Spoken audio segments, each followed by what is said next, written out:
Disney's Pocahontas. Hello, funny face.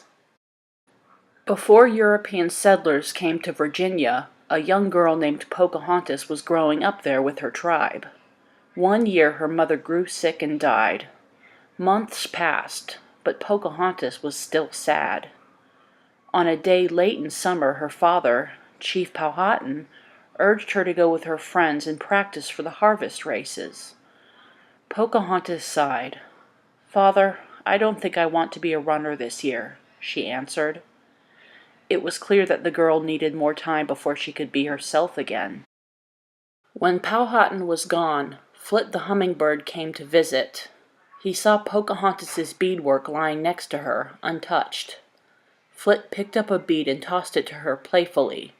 Then he picked up another and another. "All right, Flit, I'll do my work," said Pocahontas with a smile. "You're right. It's good to be busy." Soon Pocahontas's friend Nakoma stopped by. She had been in the fields, picking wildflowers. She put one in Pocahontas's hair.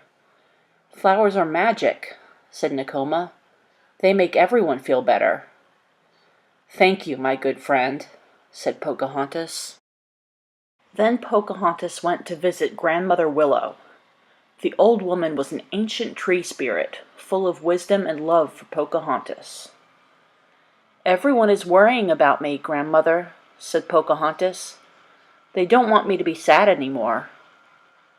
"Everything is happening the way it should," said Grandmother Willow.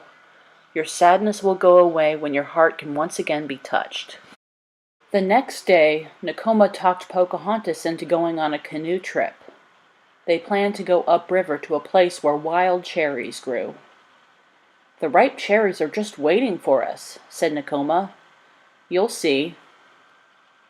After the two had paddled for a while, the river grew narrow and the water ran faster. Suddenly Pocahontas heard a shrill crying sound above the rushing water. "Do you hear something?" asked Pocahontas. Nakoma shook her head. The sound was coming from a young raccoon in trouble.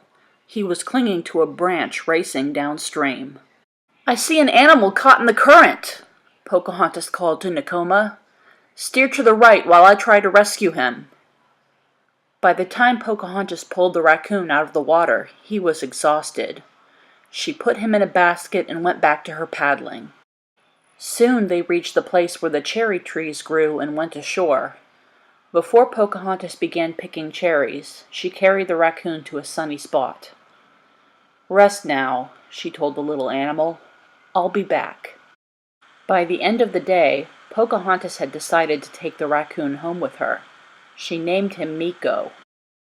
On the day after his rescue, Meeko was weak and tired. Pocahontas tried to feed him, but the raccoon wouldn't eat. "Your stomach doesn't want food," said Pocahontas, patting Meeko gently, "but your eyes follow me wherever I go." That night, Meeko became very ill. He seemed to have a fever. Pocahontas knew he must drink water to live. Nakoma came to the longhouse to help Pocahontas. "Drink, Meeko, drink," urged Pocahontas. By morning, Meeko was feeling better. When Flit brought berries from a nearby bush, Meeko gobbled them down. "In a few days, he will go back to the forest," Pocahontas told Nakoma. "I will miss him." Soon Meeko grew stronger, but he did not go back to the forest. He stayed with Pocahontas. "He follows me everywhere," the girl told her father. "Yes, like a second shadow," Powhatan said, laughing. After that, Meeko rarely left Pocahontas's side. The little raccoon was a real clown, and Flit could be counted on to scold Meeko when he thought the silly raccoon was going too far with his antics. Day after day, the two creatures made Pocahontas laugh. Finally, Pocahontas took Meeko to meet Grandmother Willow. While they were there, Meeko began to play. Soon Pocahontas was smiling at the little raccoon. "You are happier now," said Grandmother Willow. "You have let this little funny face touch your heart." It was almost harvest time, a season for celebrating. Pocahontas decided to run in the races after all. To prepare, she ran through the forest each day like a young deer. "Hurry up, Meeko," she called.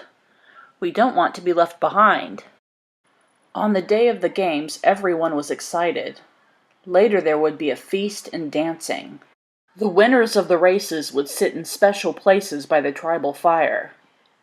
With Meeko at her side, Pocahontas waited to begin the first race. Everyone knew she ran like the wind. It would be hard to catch her. "Ready?" said the chief. "Go!" The sprint was over. "The winner is Pocahontas," said Powhatan, "and Meeko the raccoon." As everyone cheered, Meeko sat proudly on Pocahontas's shoulder. Pocahontas thanked the spirits for sending him into her life.